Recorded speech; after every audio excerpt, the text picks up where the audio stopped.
Hello, everyone. Welcome to a new episode of Baiguan Radio. I'm very happy today that I have two friends here. One is Miss Olivia Plotnick, who appeared in our last episode, a very popular episode. And also another one is my dear friend, Steve Xiao, who, if you join our Baiguan China tour in this April, you must have met him. He's an old friend of Baiguan, an investor and business person, but also developed a deep love for Buddhist arts and Chinese history. In fact, if you read our recently announced Baiguan China tour for autumn, for the coming autumn, you will see that he's going to lead a very interesting weekend tour, 2-day tour in Datong in the northern China. At the end of this episode, Steve would give a more detailed introduction about himself and also why he's leading that tour. But for now, Steve, just say hello to everyone. Hey everyone, this is Steve Xiao. I'm from Beijing and now live in Shanghai. As Robert said, we've been close friends for almost 2 decades, and I have the luxury of meeting Robert from time to time and exchange ideas. My pleasure being here today. Great. So we will leave the stage to Olivia to keep grilling us with the questions. My pleasure. Today, we have a lot of topics to cover. We're going to go a little bit deeper into two main topics. One is going to be about Unitree's recent IPO, another about the recent death of Zhu Rongji. And we're going to have a lightning round at the end of this episode. So, talking about Kimi K3's sandbox breakouts, job loss due to AI. And finally, we'll wrap it up with a question about M&A, which I hear is Steven's forte. So, I'm very curious to get your thoughts on that. Let's dive deeper into Unitree's IPO. So, we had another blockbuster China listing last week. Unitree, the humanoid robot maker behind the dancing robots at this year's Spring Festival Gala, which I'm sure many of you have seen, and if not, look it up on YouTube. They priced their Shanghai IPO at a $9 billion valuation, raising about $904 million. DeepSeek and Tencent both came in as investors. So DeepSeek's stake isn't just capital. They've agreed to actually co-develop the AI models and embodied intelligence tech with Unitree.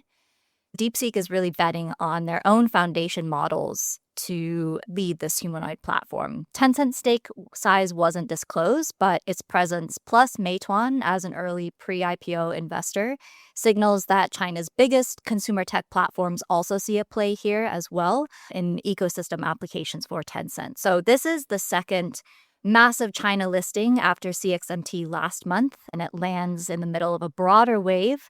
Hong Kong just posted its strongest first half IPO performance in 5 years, driven, of course, largely by AI and tech names. Now, we also have to note as well that Unitree confirmed this listing just 2 days after the US announced an effective ban on imports of Chinese-made robots. We'll get into that as well. So, Robert, Baiguan actually led a tour through China's robotics industry earlier this year, and I hear you have another incredible tour planned. So you've had a lot of on-the-ground experience to see these robots in action. Number one, did you dance with them? And number two, does this valuation surprise you? What else can you tell us about this? Right. I saw many dances from the robots. I didn't dance to them, but yeah. But to be exact, though, Unitree only priced their IPO last week, and it's right now today. The day of our recording is the 18th of August, and actually tomorrow, 19th of August, is their formal listing day. Everyone is watching that, but I don't think there will be many surprises because the actual listing price, the fundraising price is actually pretty low. Just as in CXMT's case, it's a bit artificially low compared with the people's perception. So right now you have these hyperliquid market, which is like a virtual market, consists of perpetual contracts that are linked to the underlying stocks. Hyperliquid right now, Unitree virtual prices, stock price was already at least 4 to 5 folds from the IPO price. So people's expectations were pretty high. And I admit personally, I also applied for the IPO. I didn't get any single share. just to say this is a highly sought after, highly oversubscribed listing. Shouldn't be any surprises tomorrow. Okay. This is also a very important new chapter in this robotics industry in China. As the leader of the industry, finally there's a listed one. And you are going to expect, to be accurate, there are other listed robotic companies as well, but Unitree is definitely the industry leader. People pay a lot of attention to it. And then you're going to have more companies coming up. Right now, robotics industry in China kind of remind me of the EV industries maybe 5 or 6 years ago, where there's just so many companies actually, and also so many companies in so many cities and some provinces that already keeps many people worried about even the overcapacity in this area. But there's a key difference though, which is for the EVs, for the cars, there is already a existing market, a big existing market. For the robotics, right now, people are debating how much exactly is the real market, right? A lot of the robots are being shipped for a research purpose, for data collection purpose. Basically, which means that the robots are being made in the end for the purpose of making better robots. But exactly which robots have been widely adopted, apart from doing performance stunts and some minor work, I don't think people have really reached that point yet, where you have all these general robotics where you can deploy them in factories, deploy them at home. So there's at the same time, a kind of a very strong bullish sentiment about the sector, but also at the same time, there is prevalent concern about the actual demand and supply matching.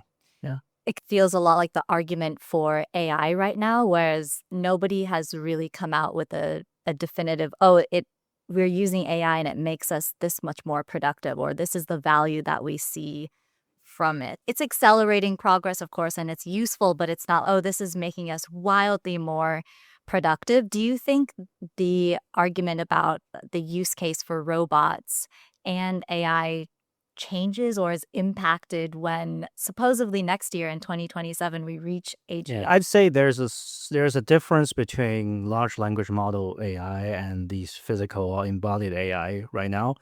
I think AI in the LLM sense has already proven a lot of use cases. If you just look at the revenues of these AI companies, they are real revenues. People are really using them to do all sorts of work. It hasn't taken over all the work yet, but just the amount of money that people are willing to pay, like to replace programming, replace writing, replace a lot of tasks, there's already a real use case. I think right now they're just like iterating on that use case, and many of the companies are trying to reach the AGI, which is really taking off all the work, right? For robots, there's not a very clear use case for the current generation of robots, right? You cannot really have we don't even have a robot that can do housework for you, right? You don't have a robot that can really replace some of the workers at factories and do this and that. The big bottleneck is data. Think of autonomous driving. Think of Tesla, right? Tesla's FSD is possible only after so many miles driven by the drivers, and all the data feed into the scaling law that turn data into the right algorithm. But think of the robots. Where do robots get the data, right? So that is very small fleet of robots right now out there to get the right data to turn them into generalized functions.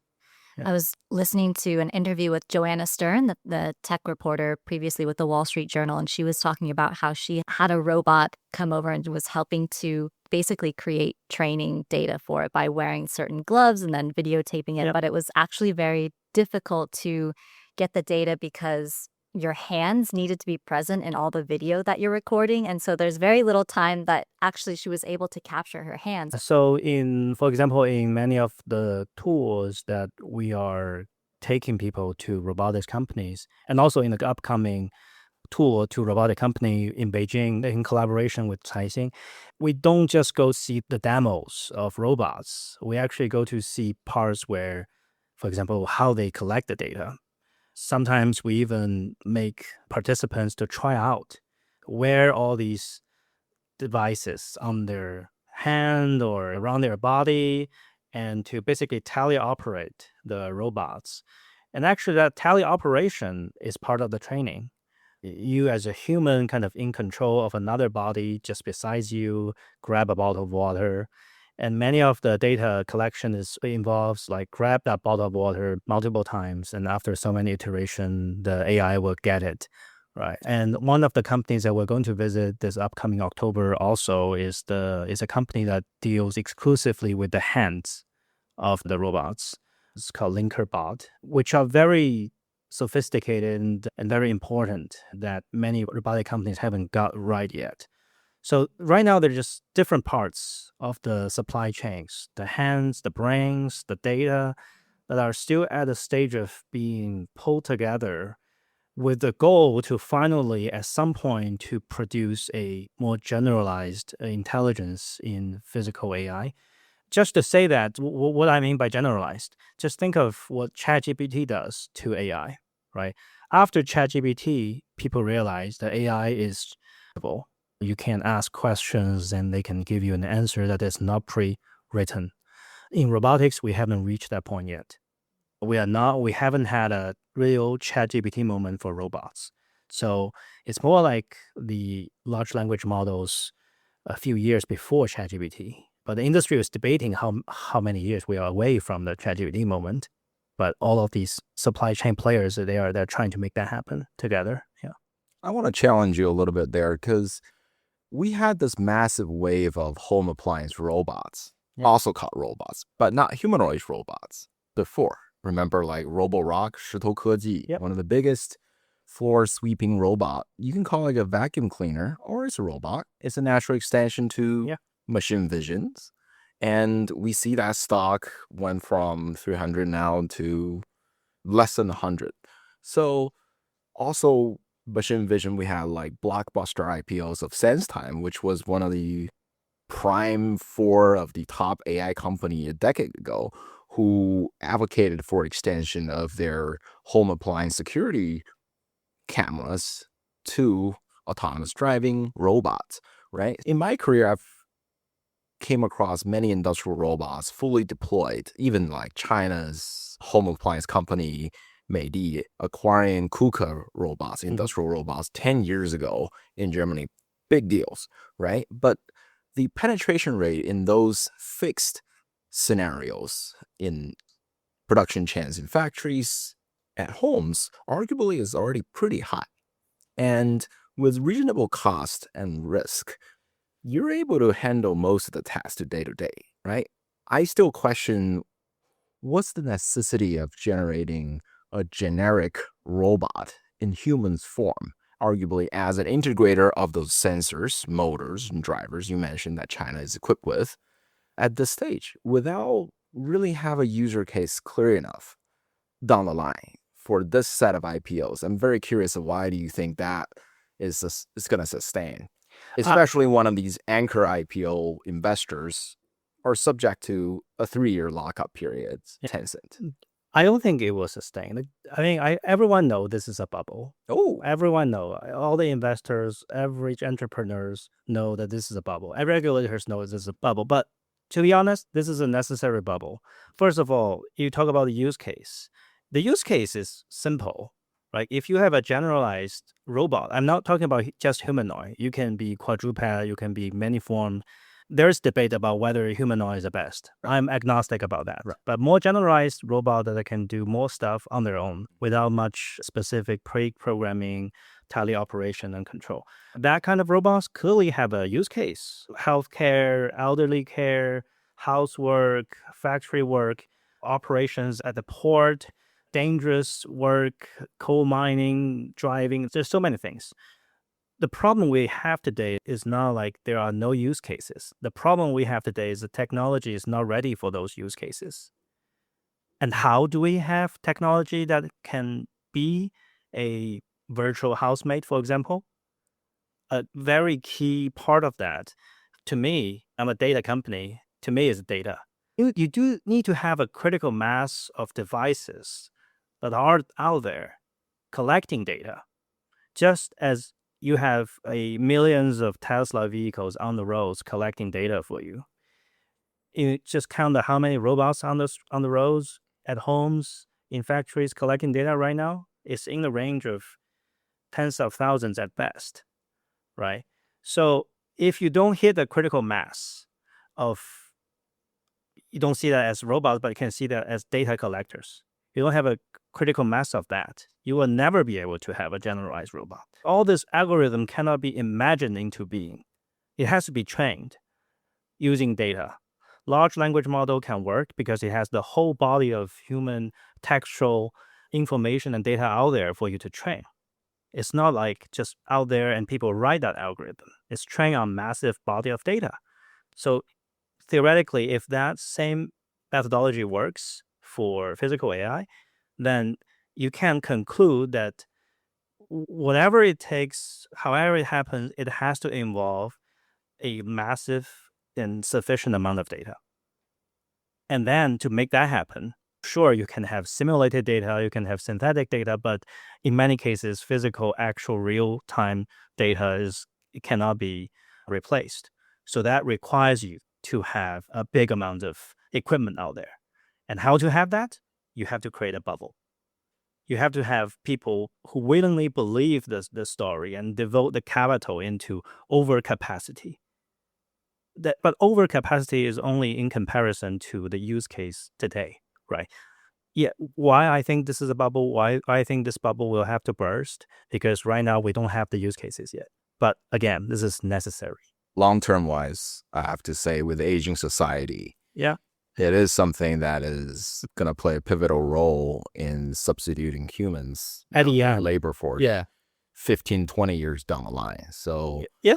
the taxi business, which we invested in before, also went through a couple cycles. 15 years ago, that was that wave of Waymo and other companies that went bust, right? And then the industry, just like the Gartner curve, went down for 3-5 years. Then the next wave of entrepreneurs, as the electric vehicle matured, critical component matured, came another wave of robotaxi companies. Yeah. Now they're hitting a little ceiling again, given the deflationary society and labor workforce issues. But as you said, this is probably not the first wave of bubble, right? It takes a few. It could be a few in the future. In the playbook of the government, they clearly can't subsidize individuals of buying these humanoid robots. So the approach is a little different by giving business subsidies or creating government funds to deploy these things to give an edge in the competition of humanoid robots. But I do want to add that for Chinese government, especially local governments, robotic industry totally makes sense for them. It's manufacturing. It's look fancy to demo, much better to demo than software or large language models, right? So there is an institutional kind of preference for this type of industry. But again, I think it's a bubble, but it's a necessary one. Yeah. And how do you think this recent ban from the US plays into the bubble bursting or the competitiveness of Chinese robotics globally? Yeah, I think it's a bit overestimated for Chinese robotic industry. Many of the robots are being sold domestically anyway. And also there are areas outside of the US that could be the potential clients of robot companies. I would actually think the most of risk go to the pre-AI robot companies that Steve mentioned, like the vacuum cleaners and all that. These are technically, yes, they are robots as well, but they're like pre-GPT AI, very specialized and with very few what we call degrees of freedom. They can just move here from that, and that's only one task they can do, and they're designed to do that. But I think they become the collateral damage in this. Yeah. Pony and WeRide had to testify in U.S. Congress for having robotaxis Do Pony have business in the US right Yeah, now? they did. They actually try to carve it out and sell to other investors, even though they deploy all the data centers. But it's still kind of a Chinese company, despite the CEO and founder being an American passport holder, collecting card plate, map images, Americans' day-to-day lives. And for any humanoid robot company, Chinese controlled or influenced, to have an expectation of entering American market, I think that's delusional from the beginning. So Yeah. whether the ban will come out or not, it wouldn't really matter. I actually would want to visit and to talk to more robot companies, because some of the companies that we visited before, they actually do have strong US businesses, but they don't sell it like a whole robot. They mainly sell the hardware. Then they have third-party solution providers who actually implement the algorithm and the software on that. So from a purely technically perspective, it's actually shouldn't be able to have any national security problem. But then under this current ban, I think that part will be affected. I haven't yet to talk enough robot companies yet for this, but in the upcoming tour, for example, a few robot companies that we visit, this could be a very relevant question to ask as well. Looking forward to the tour then. Yeah. So we're going to move on to our second topic of today, talking about last week was the death of Zhu Rongji, who died at the age of 97 on August 12th. Zhu served as China's premier from 1998 to 2003 and is often cited as, especially in Western media, which I want to get a little bit into with both of you, he's credited with really liberalizing the Chinese economy, making it more internationally competitive. Some Western media say than any other recent leader except for Deng Xiaoping. He had a pretty tough life. He was orphaned at a very young age, tested his way into Tsinghua's electrical engineering program, joined the party in 1949. He was purged during the anti-rightist campaign and spent years doing farm labor before being rehabilitated in 1978. And his entry back into the party is pretty significant. He serves as Shanghai's mayor starting in 1988. Kicked off a lot of actually Pudong's transformation from farmland into today's Skyland. So a lot of people will use that photo looking out over the Bund and it's just completely flat. And then you'll see 20 years later and the most iconic skyline in the world today. Deng then brings him into Beijing as vice premier, where he tackled nearly 30% inflation at the time. As premier, he's quite famous for privatizing thousands of state-owned enterprises and landing China's 2001 WTO entry. Henry Paulson, who's the American investment banker who, during his time as CEO at Goldman Sachs, spent a lot of time visiting China and later served as Secretary of Treasury under George W. Bush, said, if Deng was the architect of reform and Jiang Zemin the general contractor, Zhu Rongji was the hammer. So first, Robert and Steven, can you talk a little bit about how you personally remember him growing up and what you remember seeing about him in the news and learning about him and how this has really impacted you or affected you? Okay, let me start. This is actually a visceral moment for us. But interestingly, for me and Steve, our generation, when Zhu left the office in 2002, we were still very young. We were like kids. So actually for the whole tenure, back then, I didn't remember that much. I only saw the faces of state leaders, probably know the name, but really didn't know the impact, the actual work.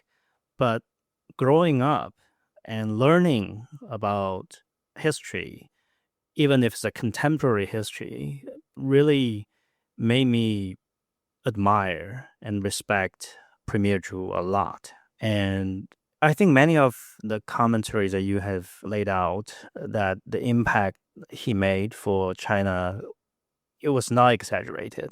People remember Deng Xiaoping, but it's Zhu who was actually dealt with all the hard work of turning China from a massive state-led Soviet-style economy to the hybrid kind of mode today. This sounds easy, but if you were sitting back at the time, it was super, super hard. He had to fight multiple bloody battles at the same time. He had to initiate the reforms of state-owned enterprises that lay off tens, even hundreds of millions of people against all this pressure. And also there was a very big corruption case, a trafficking case that almost derailed the whole political credibility of both the government and the army. So there are just so many things, and he managed to achieve that during 5 years as vice premier and 5 years as premier. So altogether 10 years. It's just remarkable. I will leave to Steve to make a comment. I do remember him fondly when I was a kid. Oh, wow. My father actually worked a little bit under him in his career back then. Okay. So he was the first premier I remembered. And I didn't, just like you said, I didn't came to realize what a meaningful impact and what a bloody battle he had fought on centralizing the financial and fiscal power to the central government. Yes. It is also a bloody battle to form the non-performing asset companies to deal with the state-owned enterprise. A lot of people lost their jobs, but a lot of people were liberated to trade freely and integrate themselves into the global supply chain. That kind of freedom and flexibility wouldn't be possible without an iron fist in tearing down the old systems and opening up doors for the coastal regions back then. So it has very deep impact till today. And as a result of it, since his death, rest in peace, he's widely remembered and commemorated among my group of friends and the internet silos or the platforms I hang with. Because if you think about those people who were born in the 80s, that was their first premier. That was their college time. There was China going WTO back then. Back then, China was under a lot of challenges. Not like today, people have that natural confidence in terms of our scale, our technology. That was a time that China had to fight hard for terms to join the WTOs. That means we need to remove a lot of subsidies, give away a lot of industry to let the foreign capital in, which, if you look back in history, if not handled well, will hinder the domestic and independence of the Chinese industrial supply chain. And he traded that for integrating China into the global economy. We earned a lot of dollars that will flow into technology development, investment, and education, healthcare. That's all result of joining the WTO. And coincidentally, that was the 2001 9/11, where America was shifting its focus to Middle East after that kind of security threat was China. The other thing I came to realize that today's real estate bubble and the real estate, this entire cycle that represents roughly 65-70% of Chinese household wealth, is also a result of his reform of taxation, right? Local government had to resort on land sales to funding for constructions. So everyone is impacted by these things of him that really happened in that short period of time that don't only pass in 97 and he served one term, but so much has happened during that 5 years that still everyone can feel and relate to until today. Huge impact. And also people remember him for the unique style of speaking and making speech that are less common today. I think he has one quite famous quote about the 100 coffins. Yeah. Right? Yeah, that's one of the many memorable quotes from him too. Officials don't talk like that now. But at the time, he seems very genuine to the people listening. Yeah. It was quite remarkable to notice on social media last week all of the posting about him. I don't recall any other figure passing in recent years where I've seen so many people on WeChat Moments and even on Xiaohongshu posting commemorative posts about him. Do you think it hit particularly hard for people right now because there is this whole kind of tendency towards nostalgia right now, remembering the good old times, the economic boom times, and he represented that in a way and was a beacon of hope in the storm. And right now, people maybe feel a little bit hopeless. So, like, there isn't this light at the tunnel. So, do you think that had any impact on why his death hit people particularly hard in this moment? I think it's more about the political style of his leadership that many people feel nostalgic about. Leadership that with a stronger personality and in some way authenticity, that's part of the last era. And people do feel about that. And I think at the end of the day, it's also just people's natural respect shown to such an impactful leader.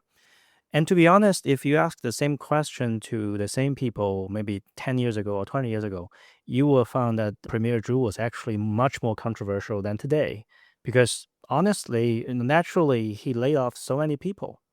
A lot of people actually hated him for that. He was a controversial figure. Now, today is all the laurels and the praise. By the time, his real courage, his real guts was despite all this opposition and hate, he did what he thought was necessary and good. And it turned out to be good in the end, more or less, for most of the people. And the people get to the new normal for that. Right. I think this also changed. This perception also changed. For me, the heyday was Hu Jintao's era, right? During Zhu's time, people were still not that rich. It's not like there was a parallel between Zhu's time and today, actually, in that why Zhu was restructuring all these companies and laying off people and all that, because it was a deflationary kind of depression between 97, 98 to almost to 01, 02. That was although the economy is growing, but they was pretty depressed at the time. And he was very, strong-armed, kind of strong-willed in terms of tackling all these problems. Some people even call him the Bismarck of China, the iron blood, the iron will. Yeah, so that kind of leadership is unique. It's unique to him, and it's also unique in the way that he got to be picked as a number 2 guy, because the Chinese political system doesn't easily produce this type of top leader, right? If you want to rise through the ranks, there are a lot of things that you don't want to say. You don't want to show your true self. It's a big machine, but somehow he rose up, and he made his mark. that was the last bit of intra-party democracy among the Politburo, when they're just sitting around and just casually chatting and discussing, where a short vacuum between the passing of Deng and the rise of the third generation core, and there was a group of people that are still chatting. I've never been to a Politburo meeting, so I don't know how to It's great fun there. Good cocktail there. Right. I'm curious about your thoughts on how he is portrayed in Western media. Did the West confuse his openness to communicate with the reformer? Yeah, I think this label reformer or liberal, it's always told from a Western perspective, right? For China, it's just we will always have different kinds of prototype or stereotype to look at a person. Like for me, Zhu to me was very similar to a handful of highly impactful reformers in our long history. Actually, Zhu was not the first kind of great reformer of Chinese history. There are several. Actually, most of them didn't end up well for themselves because reform was just dangerous. And he served one term, retired. So that would be the prototype or archetype that I would use, which was in China, you do have these very responsible leaders who saw the problems in the system and who fight hard to fix the problems. But exactly how to fix a problem, I think it's all depend on the problems of the day, right? If the problem today is just so much bloat in the system, making it so inefficient, everyone is getting poorer every day, then the solution is to kill the bloat, to free up, and also to connect China to the global economy. I don't think there is a big ideological agenda there. It's really about seeing a problem, fix a problem, and have the guts and courage to fix the problem and to face all the consequences. So when he said the 100 coffins, he was not joking. It was definitely not joking. It's not like in the West, some candidates make a speech about blah, blah, blah. He is speaking a truth because great reformers in China historically didn't end up well. Just to give you one example, 2,000 years ago, there was this guy who reinvented the kingdom of Qing into a giant warring machine that eventually conquered the rest of China. That guy was killed while he was still in the chair of being a reformer. He was cut to pieces by horses. He was remembered, Shangyang, right? He was remembered as one of the maybe 4 or 5 greatest reformers in China. He really made a huge impact on China. Rest of the other reformers, I think Zhu was the only one that actually had an honorable, healthy death. The rest of them was... So this is hard. This is difficult. So if the Western media had their frame of looking at this, I have my own frame of looking at this, right? And there's a long tradition of that. There's an anecdote, actually. Zhu was actually a offspring of the emperor of Ming Dynasty as well. Yes. That's a real story. Traceable. Yeah. And he was the offspring of the Zhu family who founded the last Han people dynasty of China. Yeah. So probably there's something there too. Maybe when he was born, he had that in his subconsciousness, and maybe he wants to do something good for the country, right? So Wu is also has few empress. No, sure. Not very successful empress. All right. There's another parallel that you alluded to, which was at the time there was all this reform around the state-owned enterprises and hundreds of thousands of people losing their job. I think right now around the globe, everyone is facing this kind of fear. Are there going to be mass layoffs and fear around AI and job loss? I just want to add one thing here. Yes. At the time, there was a big political slogan, something about 下岗工人再就业, means you are laid off and we'll create new kind of employment for you, something like that. It's very similar to today. Like today you have OPC, one person company. To me, it's almost exactly the same program. But I will argue that back then it was the working class that had the belief that they were taken care of by the state-owned enterprise for life. Yeah. For healthcare, for education, for that big chunk of the economy. Nobody now is that delusional that a job is for life. But back then, that massive working class had that belief. And they were one day realized like, hey, the game has changed, one-sided, and you're off to go, right? And their offsprings got to spread all over China and just do hard labor works. That was a time before gig economy. So that was much harder than today. Whether the 90 million people who work for the government and state-owned enterprise today would face similar issues going forward, that's a question. Could be a question. Yes. So I think all the whatever problems we have today, if you actually look at what Zhu had during his day, we are peanuts compared with that. Oh, yeah. Yeah. Oh, yeah. Yeah. So continuing our topic on job loss, we're now we're moving into the lightning round. Okay. We should have some sort Can of... you explain to our audience what is the lightning round? Have an audio signal for this next time. So lightning round is quick, 2 to 3 sentences. It can be a run-on sentence, but just try to make it snappy. So first topic, job loss, talking about the microdrama industry. So huge industry. It's exploded over the past several years. If anyone doesn't know, microdramas are about 60 to 90 second shows that are very dramatic and fantastical, and they can have anywhere from 60 to 90 episodes per series. You can watch several for free, and then you'll need to pay for the rest. In 2025, the microdrama market exceeded 6.9 billion, so it became a massive industry. And now it's getting completely reshaped. People's Daily recently reported that 95% of the roughly 100,000 microdramas released in Q1 of this year were fully AI produced. So you had so many people rushing into the industry just within the past few years and now getting let go. And a lot of these are young graduates. Western media, I think, likes to tout how China is very optimistic about AI, while US people are pessimistic. However, if you do a little bit deeper digging on this, it's actually more anxiety disguised as optimism. People are jumping into AI because they don't want to get left behind. But can you give us a little more of a pulse check around the broader sentiments on job loss due to AI?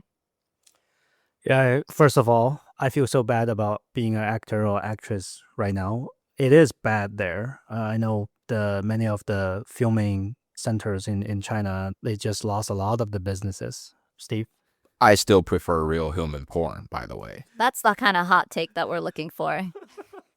Okay, now we're going to talk about models going rogue. So everyone's still getting over the shock of the OpenAI Hugging Face fiasco, where an OpenAI model broke out of its sandbox during testing, hacked into Hugging Face.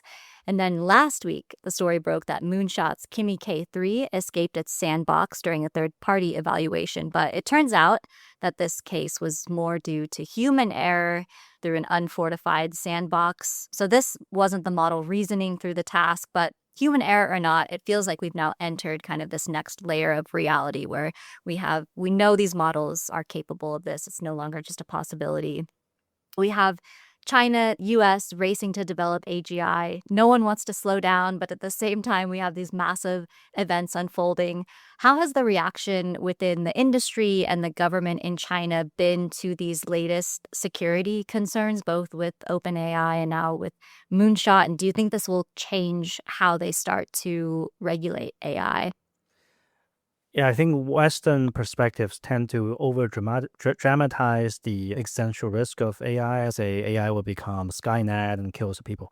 I think the real danger is exactly what we're seeing right now. AI being too good at what they are told to do, and they just devise plans on their own to now is the jailbreak, but maybe later they were just getting to all the systems to achieve what they're being told to do, right? I think that's the real risk, and the risk is universal. I think my key takeaway is this is the risk that's faced by everyone, both China and US. And this just calls for the necessity of collaboration rather than confrontation in this emerging, highly risky technology. I think China is very equipped on containing the risk. So I wouldn't worry too much about AI getting out of sandbox in China. He has some point, to be honest.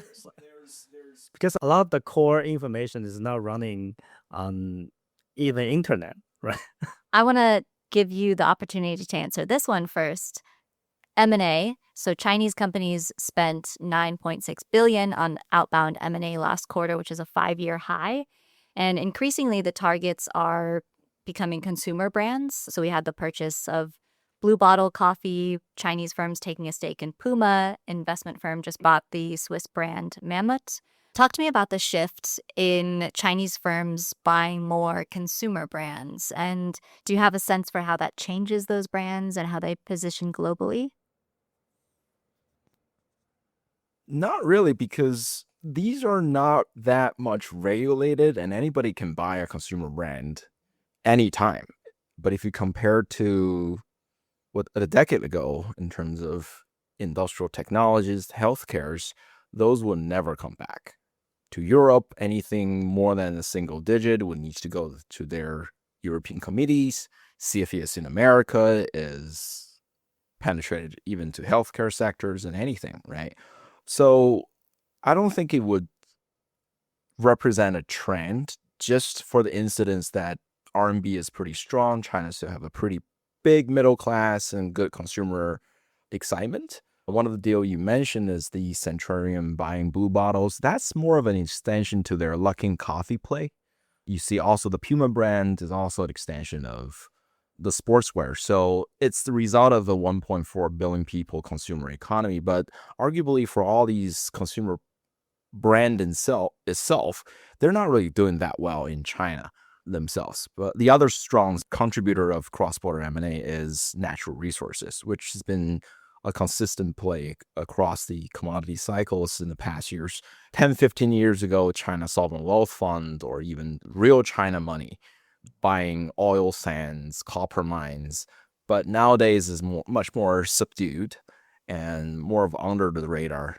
I wouldn't think this ebbs and flows of a couple $1 billion compared to we have a trade plus of a $1 trillion contribution to the economy versus a 9 billion of cross-border M&A. This is like a rounding error for everybody. Yeah. The 5-year window you mentioned is also interesting because if you do 6-year or 7-year window, it will be completely different. It's like we jump up a little bit from the bottom of the cliff. To be honest, though, I would want more Chinese companies to acquire and invest overseas because there's frankly a kind of oversupply of capital in China. And by overseas investment, it could also go a long way into resetting the balances between China and the rest of the world in terms of global trade and investment. But then again, a lot of problems are not from the China side, but from the US and the European side of not really allowing Chinese capital to be deployed, right? So, yeah, this is not going to change any day soon. All right, that wraps up our lightning round, but don't go away yet because Steven is going to talk to us a little bit more about the tour, the portion of the tour that he is leading in the coming months. Yeah, excited. So the Baiguan tour in October is going to start from Beijing, and Datong is just 2 hours from Beijing by high-speed railway.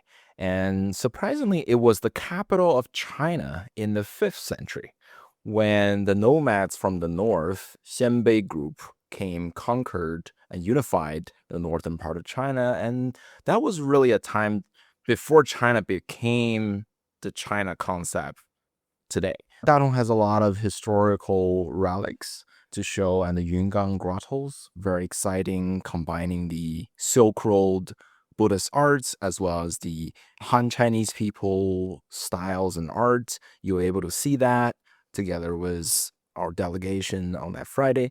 And the other perspective of Datong is that it was the coal capital that contributed to China's growth many decades until probably 15 years ago, and Datong's economy just plummeted in the Shanxi province from the top down to the bottom.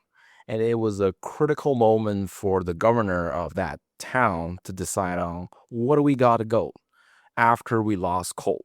And it's a very interesting documentary called The Chinese Mayor, which I would recommend everybody to watch, whether you will. Probably the most famous Chinese mayor globally and in China as well. And it runs a very interesting analogy to Mr. Zhu Rongji. Yes. We talked about today. It's a miniature version of Zhu. Correct. In a city. Yeah. The mayor Geng was sent to this job to be the mayor of Datong, and it was a dire time for the economy. People were angry. He also had to reshape Datong's landscape to pivot it towards more of a tourism, culture tourism, and it took a lot of gut. So whether you're going to join us on the tour, I highly recommend you to watch the documentary, and very likely after you watch the documentary, you will see me on this tour. And it will be a very fun 2 days and good intermission between the weeks of Baiguan tour. Just to add, for this upcoming Baiguan tour, we have 7 modules that you can pick from, and Steve's Datong is one of the weekend modules. So go to check our program and find Steve's program, but also many other different programs that might interest you. You wouldn't regret it. It's a beautiful city. It is. I can attest to that. I can confirm as well. I visited Datong last year, and it's, I think, one of my favorite cities in China. It's so beautiful. I was really impressed. They have done a lot of restoration towards the old city, basically within the wall, and rebuilding it into this beautiful kind of retail area, and keeping a lot of the buildings very much restored and not redone. 1,500 years ago, when the Xianbei nomad got there, they were like, this place is pretty chill. We'll settle here and make it the capital of China here. So they felt the same. All right. That concludes our episode today. Thank you so much, Robert. Thank you, Steven. And thank you, everyone, for listening. We'll be back soon. Bye bye. 牛逼。